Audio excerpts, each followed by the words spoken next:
Hello guys! Magandang hapon sa inyong lahat. So once again, I am Chirigas Mamasagri Channel, a faith healer, also a tarot reader. So ngayong hapon na to, this is something requested ng ating mga subscriber and viewers, guys, no?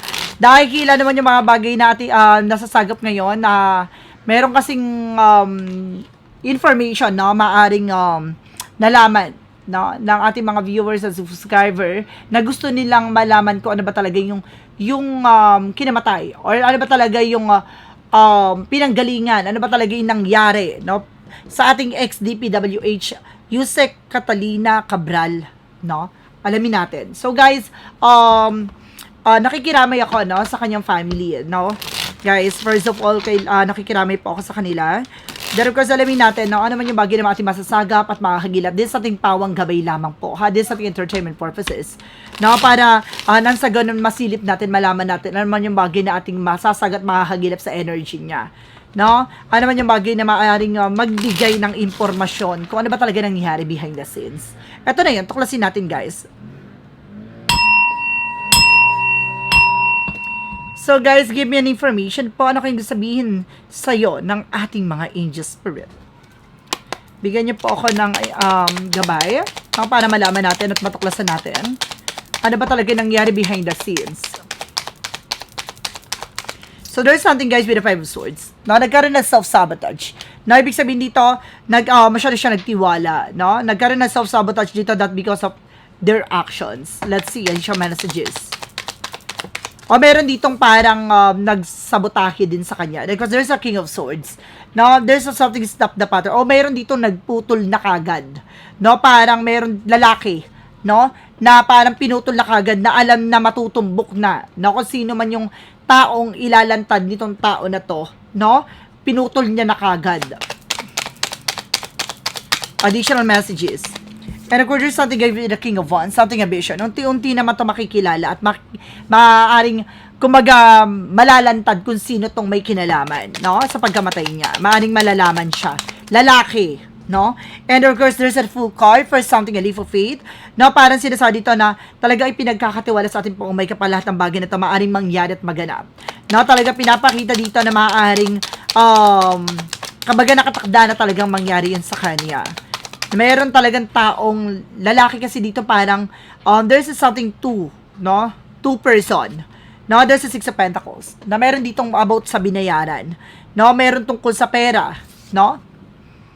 No, pero meron ditong parang justice. Nakita mo yung parang hawak niya na pero meron siyang binayaran, no? Meron ditong justice na hawak-hawak niya yung hustisya, no? Hawak-hawak dito yung parang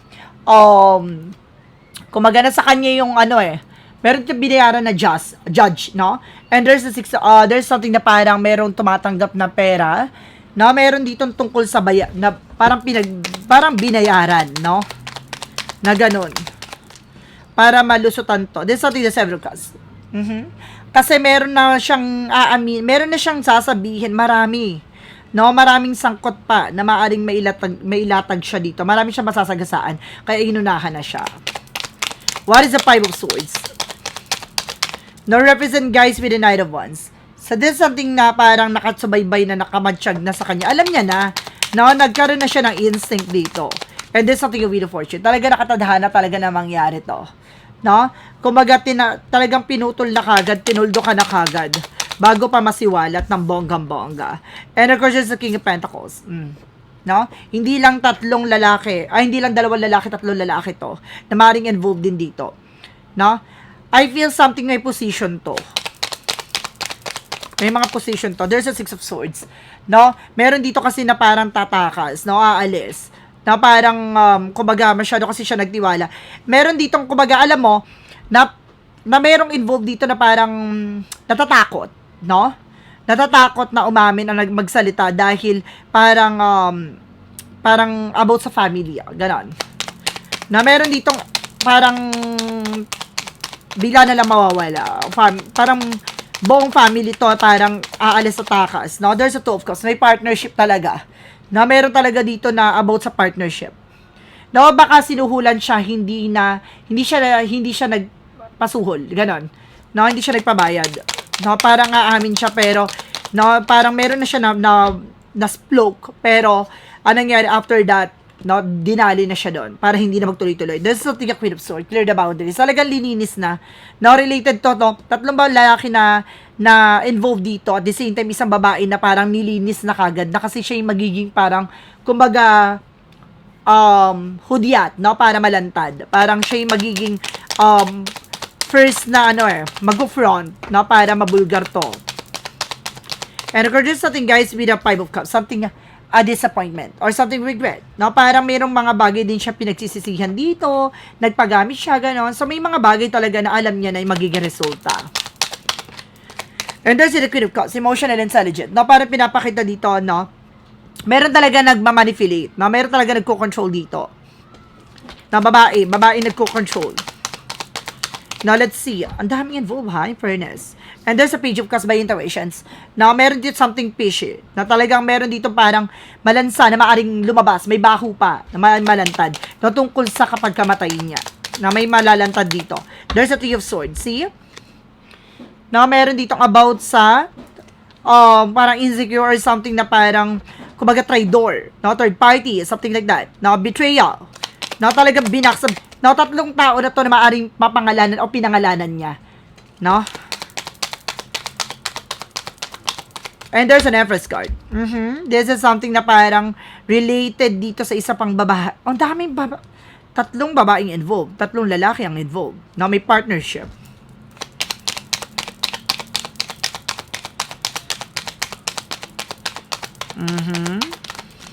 Now, let's see. And this is something the Knight of Pentacles. Maging secure siya. Or maaring, kumbaga naging secure siya dito eh. The way na parang, kumbaga inano niya na, sinecure niya na. No? Yung information. Ibig sabihin nito, may nakatagong ebidensya na maaaring malalantad kung sino yon. Ibig sabihin nito, na nagpasigurado siya. Na if ever na masyegi siya or mapatay siya, na malalantad pa rin, malalabas pa rin katotohanan, yun ang hindi alam ng taong gumambal o gumawa sa kanya ng hindi maganda. No, nagpasigurado pala to si Catalina. And there's a Page of Pentacles, something a plan. So, kumbaga talagang alam niya na pinlano at alam niya na parang pinagplanuhan na siya dito. And there's a Seven of Pentacles, na may mga pag-aani dito na parang malalabas ang katotohanan. This is something harvest time. So, ito na yung panahon ng paglalantad ng katotohanan. No? And there's something a Page of Sword. Yung isa dito, there's a spy looking, watching, may nag-aalam na nagsusubaybay. Meron pa dito nagsusubaybay. And there's a Knight of Cups. Na talagang natupad ang kanilang mga balak tungkol dito. At meron pang tina-target, hindi lang siya. No? Meron pang mga masishegi na na related sa DPWH. Kapag hindi nila sinuko yan. No? Pag hindi sila lumapit humingi ng tulong. There's something Four of Cups. Na parang merong mga ditong offer, pero there's a confusion, na pero parang naluguguluhan, nalilito, natatakot, ganon. And of course, there's a Hermit card. No? The truths come out. Na talagang lalabas ang katotohanan dito. No, lalantad at katotohanan dito, lalabas ang baho. Kung sino man yung may kinalaman about sa pagkamatay niya, lalabas yon. Na malalantad yon. So, alamin natin, totoo ba nag-suicide siya o pinatay siya? Let's see. Clarify natin, guys.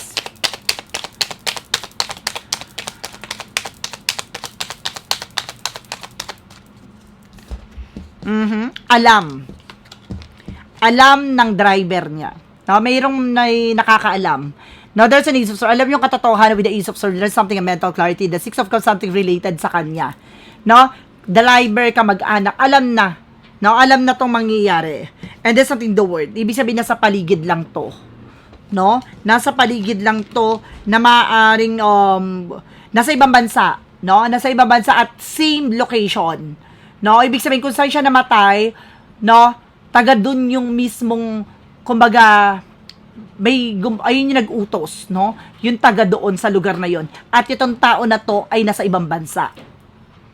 Now, there's the world. And there's a strength card. No? Kumbaga, there's something confident. Kumpiyansa siya eh. No? Kumpiyansa siya na malakas ang loob nito, pero ang nangyari, no? Naunahan siya. Ganon.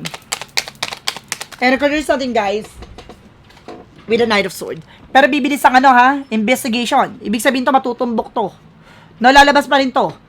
No? Pilit man nila tong putulin, itago. No? Lalabas pa rin ang katotohanan. About sa pagkamatay niya. Ibig sabihin nito, no, parang, kumbaga, inano na kagad para maputol na hindi malantad kung sino talaga yung ilalatag pa niya, no, ilalantad pa niya. Pero, ayun na, no, nagpanigurado din to si ano, no, kumbaga, meron siyang pinagkatiwalaan na tao na magbubulgar ng lahat.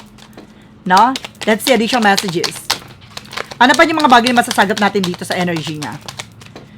And that's something like for once. So this is the Kingman. No? Naipit. O, ibig sabihin dito, na maaring iniipit siya dito with the for once.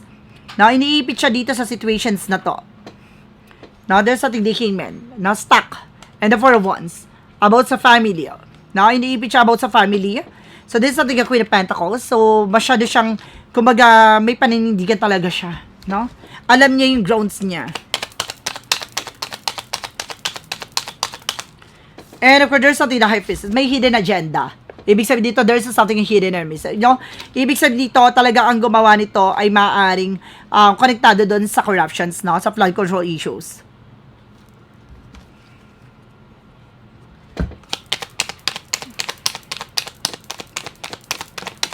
And there's a Three of Cups. There's something about din sa tatlong babae. Now, meron, oh my God, kumbaga konektado kasi alam niya rin yung issue about dun sa tatlong babae. Additional messages. Oh! Yung death card, oh. Talagang, inano siya. Oh, diba, pinatay talagang, inano siya, napapatay na talaga siya. Or tatapusin na to. No, pero, there's the lovers. Meron pang mag-asawa, no? Meron dito mag-asawa na maaring maglabas pa, no, ng katotohanan. No, let's see. And there's a Knight of Swords, stress. No, dito sila nangangamba. No, nangangamba sila na hindi natapos naman nila tungkol dito. Meron pang mag-asawa na maaring lumantad. Okay. Let's see. Sino man yung mga bagay na sino dapat yung ilalabas ito? Or either kumbaga ano ba yung mga bagay na malalaman dapat sa kanya? Or yung dapat na mabubulgar niya. Ano at anong konektado? Sino-sino yung dapat? Na ganon. And there's the Seven of Wands. Ay, protected. And there's the Knight of Cups. Now may offer. Now and the Eight of Pentacles. Na, okay, ibig sabihin nito, nasa loob pa, nagtatrabaho pa.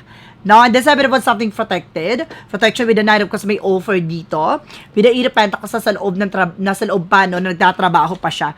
Now, I feel something na ano to oh, may tungkol talaga sa flood control issues, no? About sa financial loss, na nawalang pera. And there's an Ace of Cups, no? Na this is something an offer, na may offer talaga din dito. Ibig sabihin dito may offer na position. Ibig sabihin dito, na ang pumuprotekta dito, may offer din sa kanya. May offer din sa may offer din dun sa maglalabas ng katotohanan pa. No, may energy about sa kanya dito No, may plano May plano pa. Ibig sabihin, meron siya talagang nag-secure talaga siya. No, nag-ano siya nanigurado siya na meron siyang binigay ng ebidensya or ganitong information sa tao na yun.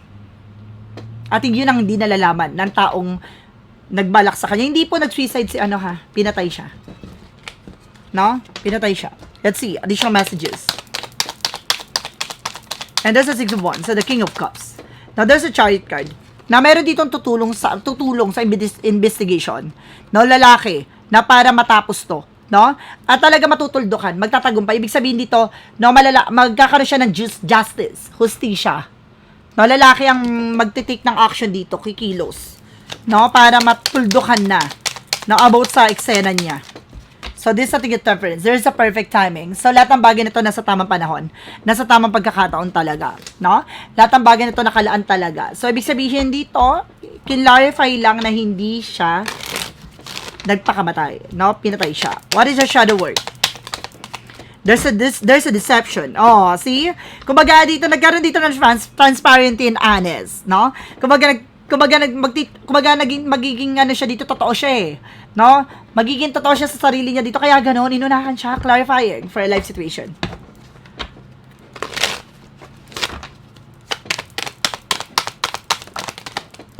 And there's something cavern of secrets. So, siya kasi daw may hawak ng sikreto, pero there's something na parang lalabas, no?